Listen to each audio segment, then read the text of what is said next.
শুভ দুপুর প্রিয় দর্শক, সকলকে শুভেচ্ছা, সাদর আমন্ত্রণ। চ্যানেল আয়ের পর্দায় দেখছেন নিয়মিত আয়োজন ফ্রেশ প্রিমিয়াম টি তারকা কথন। তারকা কথনের আজকের এই পর্ব একজন বিশেষ মানুষ এবং বাংলা সঙ্গীতে তাদের কৃতিত্বকে উদযাপন করার মঞ্চ আজ। এই বিশেষ দিনে শুধুমাত্র একজন শিল্পীকে আমরা সম্মান জানাবো না, আমরা তুলে ধরবো আপনাদের সামনে এক টুকরো ইতিহাসকে, যে কণ্ঠ যুদ্ধের ময়দানে সাহস জুগিয়েছে, যে কণ্ঠ স্বাধীনতার স্বপ্নে আমাদেরকে উজ্জীবিত করেছে, যে কণ্ঠ এখনও আমাদের মাঝে আলো জ্বেলে যায়। বিজয় নিশান উঠছে, ওই পূর্ব দিগন্তে সূর্য উঠছে, এই গানগুলো এখনও আমাদেরকে অনুপ্রাণিত করে এবং অনুপ্রাণিত করেছিল যুদ্ধের সময় আমাদের মুক্তিযোদ্ধাদেরকে। প্রিয় দর্শক, আজকে শিল্পী, আজকে সেই ব্যক্তিত্ব স্বাধীন বাংলা বেতার কেন্দ্রের একজন শব্দ সৈনিক এবং একজন অনুপ্রেরণার নাম। বাংলাদেশের বিভিন্ন চড়াই উতরাই বাংলাদেশের ইতিহাস, স্বাধীনতা, যুদ্ধ সব কিছুতে এই মানুষটির অবদান আমাদেরকে আলোকিত করেছে। তিনি আমাদের গর্ব, তিনি আমাদের অহংকার। প্রিয় দর্শক, আজ তার ৮০তম জন্মবার্ষিকীতে এই বিশেষ মানুষটিকে তারকা কথনের আয়োজনে আমরা পেয়েছি। চলুন সকলে মিলে তাকে আগে শুভেচ্ছা জানাই। আমাদের সাথে রয়েছেন কিংবদন্তি সঙ্গীত শিল্পী, ২১ পদকপ্রাপ্ত কল্যাণী ঘোষ। শুভেচ্ছা। তোমাকেও শুভেচ্ছা, আমার দর্শক শ্রোতাদেরকে সকলকে শুভেচ্ছা। এবং প্রিয় দর্শক, আজকের আয়োজনকে আরেকটুখানি বিশেষ করে তুলতে আরও একজন মানুষ রয়েছে যিনি আসলে সঙ্গীতের সাথেই আছেন। তিনি একজন রবীন্দ্রসঙ্গীত শিল্পী, একজন লেখক, একজন চিকিৎসক, ডক্টর অরূপ রতন চৌধুরী। তাকেও শুভেচ্ছা জানাচ্ছি। আমার মনে হয় দুজনের উপস্থিতি আজকের আয়োজনকে এবং আলোচনাকে আরও বেশি সমৃদ্ধ করবে। এবং শুরুতে যেহেতু জন্মদিনের ক্ষণ, আমরা চ্যানেল আই পরিবারের পক্ষ থেকে ফুলের শুভেচ্ছা জানাতে চাই আমাদের কিংবদন্তি শিল্পী কল্যাণী ঘোষ আপনাকে। আপনি অনেক অনেক দিন ভালো থাকুন, সুস্থ থাকুন এবং আপনার কণ্ঠের দ্যুতি ছড়িয়ে পড়ুক আমাদের এই প্রজন্মের মাঝে। Happy birthday to you. ধন্যবাদ। এবং সেই সাথে আমরা চ্যানেল আই পরিবারের পক্ষ থেকে আপনাকে সম্মাননা জানাতে চাই। এই মুহূর্তে আমি সেটি আসার জন্য অনুরোধ করছি চ্যানেল আই নির্বাহী পরিচালক হারুনুর রশিদকে। তিনি উত্তরীয় পরিয়ে এবং একটি ক্রেস্ট দেওয়ার মাধ্যমে আপনাকে সম্মাননা জানাতে চান চ্যানেল আই পুরো পরিবারের পক্ষ থেকে। প্রথমে উত্তরীয়টি পরিয়ে দিচ্ছেন আমাদের ২১ পদকপ্রাপ্ত শিল্পী, আমাদের গৌরব কল্যাণী ঘোষকে। শুভ জন্মদিন। ধন্যবাদ। আমি একটু চাই যে এই সম্মাননাটিও তার হাতে তুলে দেওয়ার জন্য চ্যানেল আইয়ের পক্ষ থেকে একটি ক্রেস্ট, এটি আমাদের ভালোবাসা এবং সম্মানের স্মারক হয়ে থাকুক আপনার কাছে এবং স্মৃতিতে আজকের পর্বটিও যেন অমর হয়ে থাকে। আসলে চ্যানেল আই অত্যন্ত সম্মানিত বোধ করে আপনাদের মতো মানুষকে, আপনাদের মতো শব্দ সৈনিককে, প্রতিভাবান মানুষদেরকে সম্মান জানানোর সুযোগ পেয়ে। আমরা আজকে সেই সুযোগটি পাওয়ার জন্য এবং আমাদের সাথে আপনাদের উপস্থিতির জন্য আন্তরিকভাবে ধন্যবাদ এবং কৃতজ্ঞতা জানাচ্ছি। আপনারা ভালো থাকুন, শুভ হোক আপনাদের প্রতিটি সময়। যারা হারুনুর রশিদ, অনেক অনেক ধন্যবাদ আপনাকে। আমি ক্রেস্টটি রেখে দিচ্ছি কারণ আজকে আসলে এই আপনাদেরকেও আমিও ধন্যবাদ জানাই। আমি সত্যি এই ইয়েতে আমি খুব আপ্লুত, আমি অনেক আবেগ আমার। আমরা আসন গ্রহণ করি এবং জনাব হারুনুর রশিদকে আবারও অনেক অনেক ধন্যবাদ। আসলে তিনি আমাদের চ্যানেল আই পরিবারের পক্ষ থেকে এই সম্মাননাটি তুলে দেওয়ার জন্য। অনেক গল্প আছে এবং শুরুতে যেমনটি বলছিলাম যে আজকে শুধুমাত্র একজন শিল্পীর জন্মদিনকে আমরা উদযাপন করব না, আজকে যেন এক টুকরো ইতিহাসকেও আমরা ফিরে দেখব। স্বাধীন বাংলা বেতার কেন্দ্র মুক্তিযুদ্ধের সময়কালীন কণ্ঠশিল্পী বা শব্দ সৈনিকদের যেই যাত্রাটা, যে স্ট্রাগলটা, যে স্বপ্ন এবং যুদ্ধ, সব কিছুই কিন্তু আপনাদের কাছ থেকে আমরা জানতে পারবো। এবং দুজনই আসলে সেখানে ছিলেন, লিড করেছেন একজন মানুষ এবং তার লিডিংয়ে বা তার নেতৃত্বে কাজ করেছেন আরও একজন। আমি একটু জন্মদিন দিয়ে যেহেতু শুরু করছি, সেই প্রসঙ্গে যাব। ৮০টি বছর জন্মদিন, তাই না? এখন এতগুলো বছর পরে এসে জন্মদিন কি আনন্দ দেয়? আসলে তো আমি মনে করি না যে আমার ৮০ বছর হয়েছে, মনে হয় এটা একটা সংখ্যা মাত্র। মানে আমি এখনও মনে হয় আমার সেই ২৫ বছর মুক্তিযুদ্ধের সময় আমার যে বয়স ছিল, এখন আমি সেটাই মনে করি আমার আছে। কারণ আমার কাজকর্মে সব কিছুতে আমি খুব উদ্যোগী। আমি আমার ঘরের কাজ কর্ম, রান্না বাড়া, ঘর ঝাড়ু মোছা এখনো আমি করি।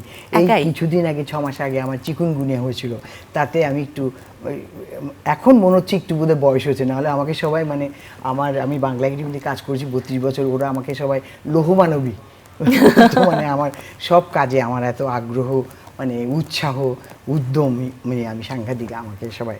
তো এখনো আমি নিজেকে মনে করি যে এই দেশকে দেবার মতো আমার আরো অনেক কাজ আছে, আমি আর কাজ করতে পারবো। বাহ, আমরাও সেই প্রত্যাশা করি। 25 বছর বয়সী সেই তরুণী কোন স্বপ্ন থেকে এবং কোন প্রত্যাশা থেকে আসলে শুরু করেছিল শব্দ সৈনিক হিসেবে তার যাত্রাটা, একটু জানতে চাই।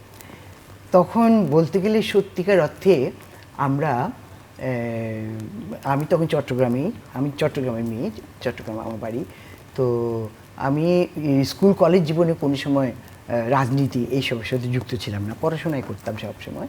কিন্তু যখন মুক্তিযুদ্ধ শুরু হওয়ার প্রাক্কালে তখন আমি চট্টগ্রামের সেন্ট প্লাসিস হাই স্কুলে আমি বাংলা পড়াতাম। তখন আমার ছাত্র ছিল সাবির হোসেন চৌধুরী, রাজা দেবাশিস সাহেব, রাঙামাটি, এরা আমার ছাত্র ছিল, বাংলা পড়াতাম। তো সেই সময় বঙ্গবন্ধুর শেখ মুজিবুর রহমানের ডাকে আমরা তখন মুক্তিযুদ্ধে সবাই যোগদান করলাম, আমরা সপরিবারে সবাই। তখন আমাদের রাজনীতিতে আসা না, এর আগে আমি কখনো স্কুল কলেজে রাজনীতি করিনি। তখন ওই দেশের জন্য কাজ করার জন্যই তখন আমরা সপরিবারে, মানে অনেকটা বাধ্য হয়ে দেশ ছেড়ে চলে যেতে হয়েছিল কাজ করার জন্য, কারণ দেশে তখন রাজাকারদের উৎপাতে দেশে থাকা যাচ্ছিল না চট্টগ্রামে। কারণ আমাদের গ্রামের বাড়ি হলো রাউজান বিনাজুরি, সেখানে তখন আমরা শহরেই থাকতাম, রহমতগঞ্জ আমাদের বাসা। ভাই বোন, আমার ছোট ভাই প্রবাল চৌধুরী, সে মুক্তিযোদ্ধা, উমা খান, আমাদের পরিবারে আমরা 7 জন ভাই বোন, ভাইয়ের স্ত্রী, আমরা মুক্তিযোদ্ধা। তো আমরা চট্টগ্রাম শহরেই ছিলাম, কিন্তু ভাবলাম যে যুদ্ধ শুরু হয়েছে, আমরা কিছুদিন গ্রামের বাড়িতে যাই। ওই আমাদের শহর থেকে আমাদের গ্রামের বাড়ি 14 মাইল দূরে মোটে রাউজান। তো গেলাম ওখানে কিছুদিন থেকে শহরে চলে আসবো, কিন্তু সেখানে গিয়ে রাজাকারদের উৎপাতে আমরা সেই গ্রামে থাকতে পারলাম না। তখন একদিন গভীর রাত্রে 21শে এপ্রিল রাতে আমরা মুষলধারে বৃষ্টি, প্রচণ্ড বজ্রপাত, এর মধ্যে দেশ ছেড়ে সপরিবারে 23 জন, বাবা মা ভাই বোন, প্রবালের স্ত্রী তখন 7 মাসের সত্তা, আর উমা তখন বিয়ে হয়নি, উমার ছোট ছিল, আমার ছোট বোন পূর্ণিমা চৌধুরী, এরকম আরও ভাই বোনরা আমরা সব একসাথে আমরা সব মানে নিরুদ্দেশের পথে যাত্রা করলাম। গ্রাম থেকে মানে কাফেলা বের হয়েছে, তাদের সাথে আমরা গভীর রাত্রে, তখন তো গ্রামে গঞ্জে কোনো ইলেকট্রিসিটি কিছু ছিল না, তখন মুষলধারে বৃষ্টি হচ্ছে, বজ্রপাত হচ্ছে। ইলেকট্রিসিটি হলো কি, জোনাকি পোকার আলোতে যতদূর দেখা গেছে, সেই কর্দমাক্ত পথে পেরিয়ে মা বাবা সবাইকে নিয়ে আমরা প্রায় 2.5 দিন হেঁটে আমরা একদম সাবরুম বর্ডার, রামগড় বর্ডার গিয়ে পৌঁছলাম। মানে ফটিকছড়ি, জঙ্গল, নদী, খরস্রোতা নদী, এসব পেরিয়ে এখন এগুলো চিন্তা করলেই ভাবি যে সত্যি কি যেতে পেরেছিলাম আমরা। মানে আমাকে তো রূপকথা মনে হয়, আমার নিজের কাছে মনে হয় যে আমি বানিয়ে গল্প করছি, এইটা কি করে সম্ভব হয়? এইভাবে কিভাবে আমরা গেছি, এরকম পাহাড়, জঙ্গল, নদী এসব পেরিয়ে, সেই খরস্রোতা নদী পেরিয়ে রাত 2:30টার সময় আমরা 23শে এপ্রিল সাবরুম নদী মানে পেরুলাম, খরস্রোতা নদী। আমার মেয়ে তখন 1.5 বছরে, তাকে কে কোলে নিয়ে পার হচ্ছে আমি কিছু জানি না, শত মানুষ পার হচ্ছে। আর খরস্রোতা নদীর পার নাই, খারাপ, কি করে উঠেছি সেই পাহাড় ইয়েতে, এখন ভাবতে আমার যখনই বলি না, আমার সমস্ত শরীর একদম খুব দাঁড়িয়ে যায়, এগুলো মানে চিন্তা করা যায় না। আরও কথা আপনার কাছে শুনবো এই মুহূর্তে। ডক্টর অরপ্রতিম চৌধুরী, আপনার কাছে একটু জানতে চাই যে একজন কল্যাণী ঘোষকে প্রথম দেখা এবং তার সান্নিধ্য পাওয়া আপনার জন্য বিষয়টি কেমন ছিল? মনে আছে সেই সময় স্মৃতির কথা? অবশ্যই। আমরা তখন তো স্বাধীনমাল্লা বেতারে ছিলাম, এবং আমাদের স্বাধীনমাল্লা বেতারের যে কয়েকজন শিল্পী ছিল, কোটি কয়েক, আমরা কয়েকজন ছিলাম, তার মধ্যে আমাদের কল্যাণীদি ছিলেন। এবং আমরা তখন থেকেই বিশেষ করে আমাকে একটু শাসনের মতোই সবসময় ভীষণ ভয় করতো সবাই, আমি শাসন করতেন আর কি। তা আমরা আমাদের একজন অভিভাবক বলতে পারেন, পারফেক্টলি গান না গাওয়া পর্যন্ত রিহার্সেল চলতেই থাকতো। অভিভাবকের মতো একটা রোল তিনি প্লে করতেন আমাদের। আর আমরা তো তখন অভিভাবকহীনই ছিলাম বলতে গেলে, বাবা মাকে সবাই তো ফেলেই গিয়েছিলাম মুক্তিযুদ্ধে। সবার খাওয়া দাওয়া তো সেই থাকা সময় সব উনি আমি একটু আমাদের দেখাশোনা করতেন, আর আমরা কোনো ভুল ত্রুটি করলেও উনি একটু শুধরে দিতেন, বিশেষ করে গানের উচ্চারণের সময় গানের উনি উচ্চারণ, সুর। উনি আবার খুব এগুলো ধরতেন। তো আমাদের একটা ভালো ছিল কি, আমাদের মধ্যে একটা মানে পারিবারিক পরিবারের মতো ছিলাম আমরা। একটা সম্পর্কটা আমাদের এইরকম ছিল, ভাই বোনের সম্পর্কটা খুব মানে এটা মানে এখন ভোলার না। তো ওই সময়ে একজন অভিভাবক পাওয়াটাও কিন্তু একটা দুর্লভ ব্যাপার, তাই না? তো অভিভাবক থাকাতে হয়তো আমরা হয়তো মিসগাইডেড হইনি। হ্যাঁ, আমরা সত্যিকারভাবেই গানের মধ্যেই নিবেদিত ছিলাম। কারণ যখন আমরা অনুষ্ঠান ছিল, স্বাধীন বাংলা বেতার কেন্দ্রে 50-60টা মতো গান আমরা গেয়েছি সবাই। এরপরে আমি নিজে একটা সংগঠন করেছিলাম, বাংলাদেশ তরুণ শিল্পী গোষ্ঠী। সেই সংগঠনে রথীন্দ্রনাথ রায়, অরূপরতন চৌধুরী, রফিকুল আলম, মানে রথীন্দ্রনাথ রায়ের বাবা হরলাল রায়, তারপরে মিতালি মুখার্জি, আমরা 6 ভাই বোন, প্রবাল, মানে উমা, তারপরে দেবী, তারপর পূর্ণিমা, স্বপন চৌধুরী। আমরা ওই স্বাধীন বাংলা বেতারের গানের সাথে সাথে ওনার ওই দলটাকে নিয়ে আমরা কিন্তু বিভিন্ন শরণার্থী শিবিরে গান করতে যেতাম। পশ্চিমবঙ্গের বিভিন্ন শরণার্থী শিবিরে যেখানে শরণার্থীরা ছিল তাদেরকে গান শোনানো এবং উৎসাহিত করা, এটা কিন্তু একটা বিরাট ভূমিকা পালন করেছেন সেই সময়ে ওনার নেতৃত্বে। সেটা ছিল আমরা জন্ম নাম দিয়ে আমরা ওই সময়ে গানের ফাঁকে ফাঁকে দেশাত্মবোধক গানগুলো শরণার্থী শিবিরে গিয়েছি। আর সেই সমস্ত গান আমরা একদম পারফেক্টলি রিহার্সাল দেওয়া, সপ্তাহে 2 দিন, মানে কিসের মধ্যে দিয়ে যে গেছি আমরা 9টা মাস ওখানে, না খেয়ে না দিয়ে, খাওয়া দাওয়ার দিকে আমাদের কোনো মানে মনেও থাকে ডেডিকেটেড কাজ করার পেছনে মানে তখন খাবার কোনো ঠিক নেই, থাকার কোনো ঠিক নেই, কিন্তু সঙ্গীত চর্চাটা যে চালিয়ে যেতে হবে এবং গান যে গাইতে হবে, এর পেছনে আসলে অনুপ্রেরণা হিসেবে কি কাজ করছে? মানে দেশপ্রেম, দেশকে আমাদের স্বাধীন করতে হবে, দেশের আমাদের সব, এবং আমাদের ফিরে যেতেই হবে, আমাদের পতাকাটাকে হাতে নিয়ে ওইখানে গিয়ে ওদের সবার সাথে পরিচয় হয়েছে। হিন্দু মুসলিম বৌদ্ধ খ্রিস্টান আমরা কাঁধে কাঁধ মিলিয়ে সেখানে কাজ করেছি। আমি হয়তো কিছু খাচ্ছি, ওই মানে কাজী কিবরিয়া, ও দিদি আমার তো খিদে পড়ে যাচ্ছি, আমি অর্ধেক খেয়েছি, ওর মুখে ঢুকিয়ে দিচ্ছি সেটা। মানে এইভাবে আমরা মানে এক টুকরা রুটি খেয়ে, মানে শেয়ারিং, সব জায়গাতে আমাদের প্রত্যেকটা দুঃখ কষ্ট আনন্দ। মানে দেশ যখন স্বাধীন হলো, কাজী কিবরিয়া প্রথম কথা, দিদি এত তাড়াতাড়ি কেন দেশ স্বাধীন হলো বলো তো, আমরা কতখানি ভালো ছিলাম, মানে লুঙ্গি পরে সেই গেঞ্জি পরে আছে, সেটাই আনন্দ, সেটাই ভালো। মানে আমরা একটা পরিবারের মতো হয়ে যাওয়াতে আমাদের মধ্যে যে মেলবন্ধনটা হয়েছিল সেটা মানে এখন চিন্তা করলেও আমাদের মনে হয়। আমার বয়সী তো এই ম্যাক্সিমাম নাই, কেউ সব চলে গেছে। এই যে কি বলে ফকির আলমগীর চলে গেল, তারপরে ইন্দ্রমোহন রাজবংশী, মলয় কুমার গাঙ্গুলি, এভাবে আমার বয়সী বলতে গেলে ওরা সব আমার সমবয়সী ছিল। যুদ্ধ পরবর্তী সময়ের কথাটা শুনতে চাই, যে যুদ্ধের পরে তো একটা নতুন সংগ্রামের শুরু, যে আমাদের সংস্কৃতিটাকে আবার ঢেলে সাজিয়ে আসলে নিজেদের অবস্থানকে আরো বেশি শক্ত করতে হবে সঙ্গীতের ক্ষেত্রে, সাংস্কৃতিক চর্চার ক্ষেত্রে। তখন আসলে আপনাদের যে সংস্থাগুলো যুদ্ধকালীন সময়ে কাজ করেছে, পরবর্তীতে এদের কার্যক্রমগুলো আসলে কিভাবে চালিয়েছেন? পরবর্তী মানে স্বাধীনতার পরপর আমি বাংলা একাডেমিতে যোগদান করি 73 সনে। তো আমি এমনি বাংলা সাহিত্যে চট্টগ্রাম বিশ্ববিদ্যালয়ের ফার্স্ট ব্যাচ 1968 সনে আমি পড়েছি। এরপরে আবার 75-এ ঢাকা ইউনিভার্সিটি থেকে লাইব্রেরি সায়েন্সে পড়াশোনা করেছি। তো বাংলা একাডেমিতে আমি 73 থেকে 2004 পর্যন্ত 32 বছর কাজ করেছি। তো তখন ওইখানে থাকা অবস্থা আমি বাংলা একাডেমি প্রায় প্রতিটা সেকশনে আমি কাজ করেছি, মানে অ্যাকাউন্টস সেকশন, অ্যাডমিনিস্ট্রেশন ছাড়া, মানে রিসার্চ বলো, কম্পাইলেশন বলো, লাইব্রেরি, তারপরে সেলস, তারপরে কালচার, সব বিভাগে আমি কাজ করেছি। এবং তখন বিভিন্ন বাংলা একাডেমিতে জানো 12 মাসে 13 মানে পার্বণ, প্রচুর অনুষ্ঠান, সেমিনার, সিম্পোজিয়াম, গানের অনুষ্ঠান, নজরুল জয়ন্তী, রবীন্দ্র জয়ন্তী, শহীদুল্লাহর মৃত্যুবার্ষিকী, জন্মবার্ষিকী, এরকম অনেক অনুষ্ঠান। ওই সময় আমি বিভিন্ন শিল্পী, যেহেতু আমাদের পরিবারটা শিল্পী মনা, সবাই গান, আমরা 5 বোন 5 ভাই, আমরা সবাই গান জানি। আমার মায়ের কাছে আমরা গান শিখেছি প্রথমে। তো সেই জন্য আমি জানি যে কে কেমন গান গায়। আমি নিজে রেডিওতে গাই বলে, রেডিওতে টেলিভিশনে গাই বলে, কে কোন গ্রেডের, কে কীরকম গান গায়, প্রায় ওই শিল্পীদের তুলে তুলে এনে আমি বাংলা একাডেমিতে সবাইকে বলতে গেলে এই কিরণচন্দ্র রায়, চন্দনা, দিলরুবা, শাকলে জাফর পর্যন্ত, মানে আমি বিভিন্ন শিল্পীদেরকে, রেজানা চৌধুরী বন্যা, এদেরকে আমি বাংলা তখন তো বাংলা একাডেমি এই ধরনের সাংস্কৃতিক অনুষ্ঠানকে লিড করতো বাংলাদেশ। বাংলা একাডেমির প্রোগ্রামগুলো আমরা অনেক দিন তখন রিহার্সাল দিতাম, এবং রিহার্সাল অনেক দিন যাবত হতো। এরা ওইখানে বাংলা একাডেমির অনুষ্ঠানে গান গিয়ে এস্টাবলিশ হয়েছে। তখন বাংলা একাডেমি ডায়াসটাই, ওখানে কোনো অনুষ্ঠান হলে তারপর দিন পত্রিকাতে ছবি উঠতো। তখন তো ওই গাছতলাটাই প্রোগ্রামটা মানে বটতলা ওখানে সব কিছু হতো। এইভাবে তখন আমি অনেক কাজ করেছি। আমি তখন ছেলে মেয়েদেরকে নিয়ে ওর পুরা গান গাওয়ানো, তাদেরকে শেখানো, স্টেজে তাদের সাথে একসাথে পারফর্ম করা, আবার অ্যানাউন্সমেন্ট করা। মানে বাংলা একাডেমিতে 32 বছর আমার যে হাওয়ার মতো কোথায় উড়িয়ে গেছে, মানে আমার জীবন যৌবন সব বাংলা একাডেমিকে দিয়েছি। মানে বাংলা একাডেমি আমার ঘর বাড়ি সব কিছু ছিল। আমি তো যখন রিটায়ার করি, 22 বছর আগে রিটায়ার করেছি, তখন আমি ভাবতাম যে আমি বাংলা একাডেমি ছাড়া কী করে বাঁচবো।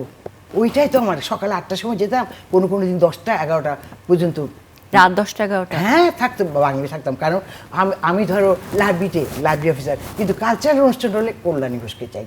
আমি সব ঠিক করবো, কে গাইবে না গাইবে, তবলচি কে আসবে, সেতারিস্ট কে আসবে, গিটারিস্ট কে আসবে, সব কিছু আমার উপরে মহাপরিচালক এগুলোর দায়িত্ব দিয়ে ওরা নিশ্চিত থাকতে। আমরা কথা বলবো আরো। এই মুহূর্তে একটা ফোন আছে আমাদের সাথে।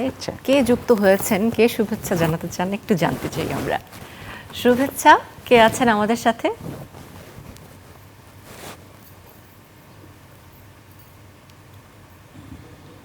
শুভেচ্ছা আপনাকে। আমরা ভয়েসটা স্টুডিওতে পাচ্ছি না। আমি শিল্পী খুরশিদ আলম। শুনতে পাচ্ছেন? হ্যাঁ হ্যাঁ বলুন। খুরশিদ ভাই, হ্যাঁ উনি আমাদের প্রিয়, খুবই প্রিয় মানুষ। কি খবর বন্ধু, বলো। হ্যাঁ কল্যাণীজি, আপনাকে অনেক অনেক ধন্যবাদ। সেই সঙ্গে ধন্যবাদ ডক্টর অরূপ প্রধান চৌধুরীকে, এবং সবার আগে ধন্যবাদ জানাই চ্যানেল আইকে যে আপনাকে সম্মাননা দেওয়ার জন্য।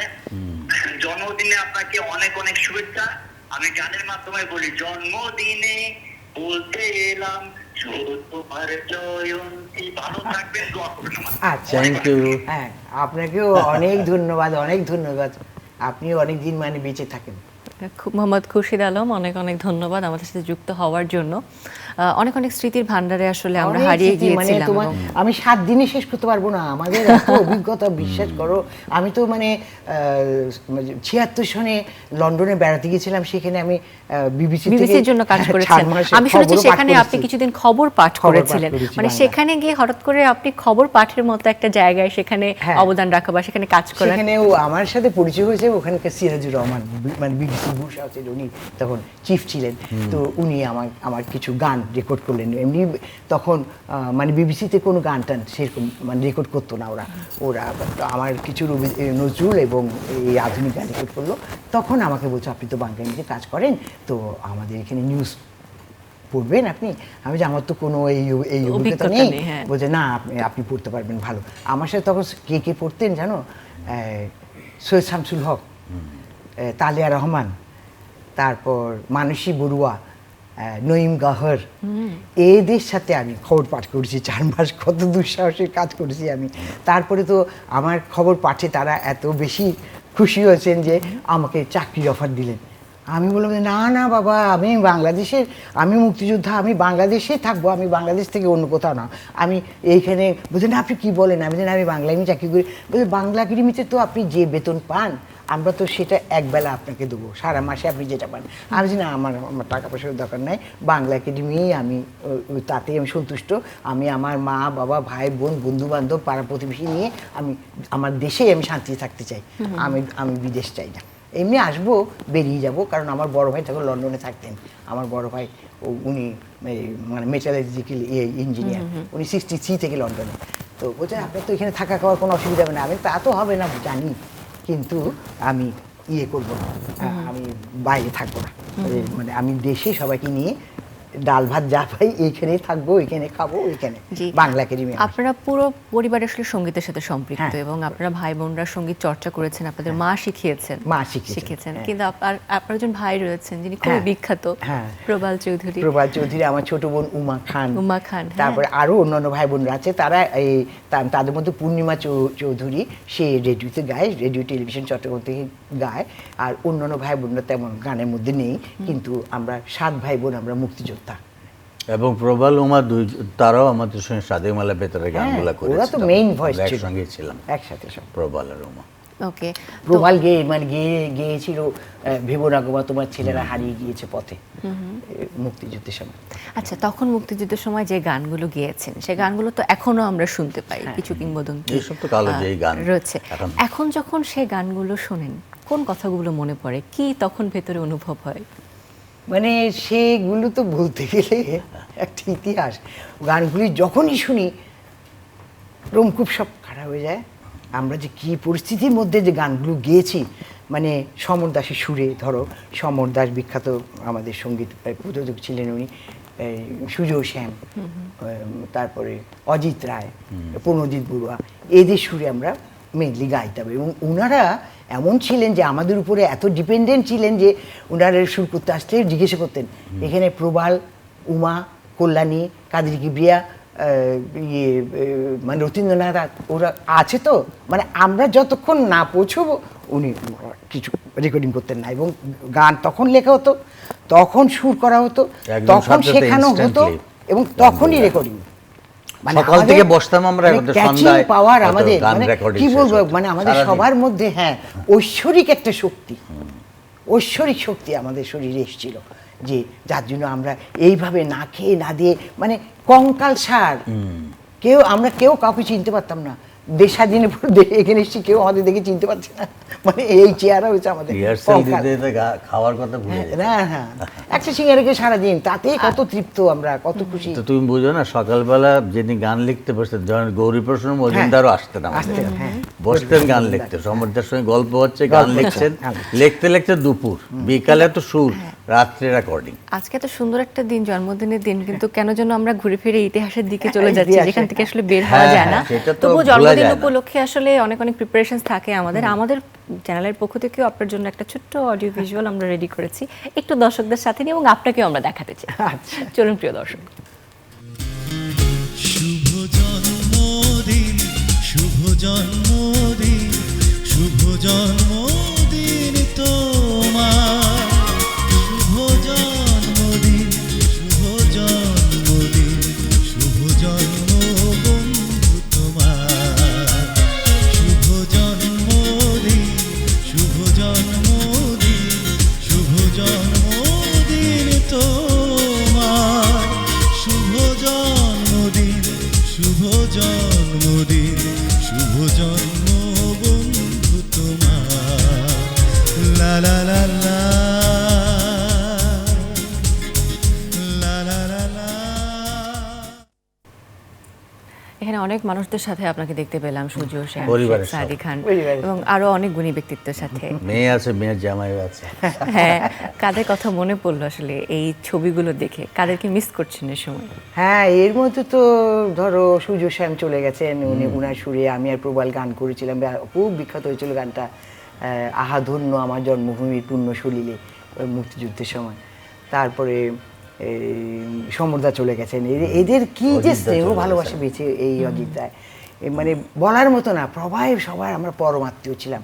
আজকে যেমন বাংলা একাডেমিতে অংশী একটা সামাজিক সাংস্কৃতিক সংগঠন, কবি সাহিত্যিকদের একটা সংগঠন, ওরা আমাকে ওখানে, মানে ওরা সবাই ভালোবাসে বলে আমাকে সম্বর্ধনা সেখানে দেবে 3:30 থেকে, সেখানে তোমাদের এখান থেকে ওখানে চলে যাবো আর বাহ, কি। আচ্ছা, ডক্টর অরূপ রতন চৌধুরীও কিন্তু আপনার জন্য একটা উপহার নিয়ে এসেছেন। তাই? আচ্ছা। হ্যাঁ, একটু বলুন কি উপহার নিয়ে এসেছেন উপহারটা প্রিয় হচ্ছে, মানুষের জন্য? আমার তো প্রতি বছর বইমেলায় একটা বই বের হয়, যে বইটা প্রকাশনা উৎসব এখনো হয়নি, হবে হয়তো, মাননীয় স্বাস্থ্যমন্ত্রী কথা দিয়েছেন তিনি আসবেন, তো তার আগেই ওনাকে বইটা দিয়ে দিই, যে এই সুযোগটা দারুণ। পেলাম। কারণ দিদি তো আমাদের খুব প্রিয় দিদি। স্বাধীনমেলা বেতারে আমরা যে কয়জন শিল্পীর সঙ্গে আমার আত্মিক সম্পর্ক, তার মধ্যে একজন অন্যতম হচ্ছে কল্যাণী। ভয় করতো, জমের মতো ভয় করতো আমাকে প্রত্যেকে, মানে আমার কমান্ডিং, আমি এত ডমিনেটিং ছিলাম যে প্রত্যেকে টাইমলি রিহার্সাল করতে হবে, টাইমলি গান ঠিক মতো রিহার্সাল করতে হবে, না প্রোগ্রাম করতে দিতে পারবে না, আর প্রোগ্রাম করতে করা মানে 20 টাকা পাবে। তখন তো আমরা সব রাস্তার পথের ভিখারি। আচ্ছা, বইটি একটু আমরা উপহার হিসেবে বইটি তুলে তোমার দিই। হাতে দিয়ে দিই। আচ্ছা, অনেক ধন্যবাদ তোমাকে। দাঁত ও মুখের যত্ন এবং চিকিৎসা মুখের একজন যত্ন। ডেন্টিস্টের পক্ষ হ্যাঁ, থেকে। হ্যাঁ, হ্যাঁ। আমার তো ঢাকাতে আমি 55 বছর ধরে আছি, আমার দাঁতের যত চিকিৎসা যা কিছু সব অরূপ, এবং উইদাউট এনি রিমুনারেশন, 1 পয়সা সে দিদির কাছ থেকে নেবে না, অসম্ভব। উল্টা সে আমাকে চা খাবার টাবার খাইয়ে আরো ই করে। কেউ খুব- দাঁত কেন, তোমার যে কোনো সমস্যা যে হলে কোনো তো সমস্যা, এবং আমাদের পরিবারেরও আচ্ছা। পরিবারেরও কোনো কিছু ঠিক আছে, হয়েছে। ভয়ের কথা আর বলছিলেন। আমিও সেটা বলি, এই মানে আমিও একটা বলি যে আমার এই যে চট্টগ্রামের আঞ্চলিক গান বাংলা একাডেমি থেকে আমার একটা বই বেরিয়েছে 400 পৃষ্ঠার, ফোকলোর বিভাগ থেকে, চট্টগ্রাম মানে বাংলা একাডেমি।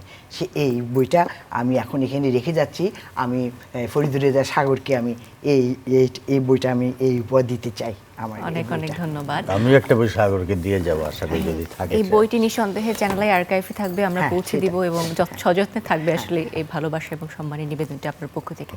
আপনি কিন্তু বলছিলেন যে সবাই আপনাকে অনেক ভয় পায়, শেষের দিকে আছি, ছোট্ট করে একটু জানতে চাই, আপনি কি কাউকে ভয় পান? আমি তো ঈশ্বরকে একমাত্র ভয় পাই। ঈশ্বরকেই ভয় পাই।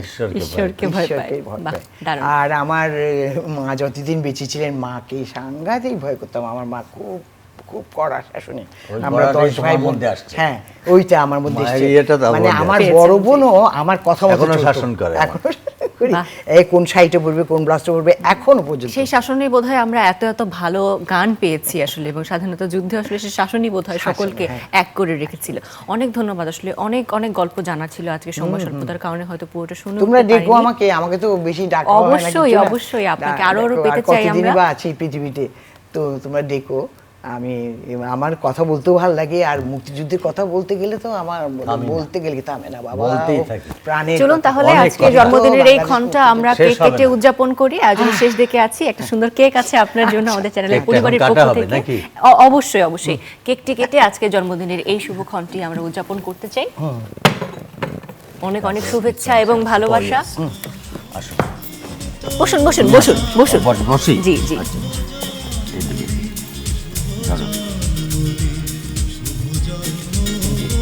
বোধহয় গানটা কিন্তু বাজছে, তুই এখন শুধু গান বাচ্চা, হ্যাঁ।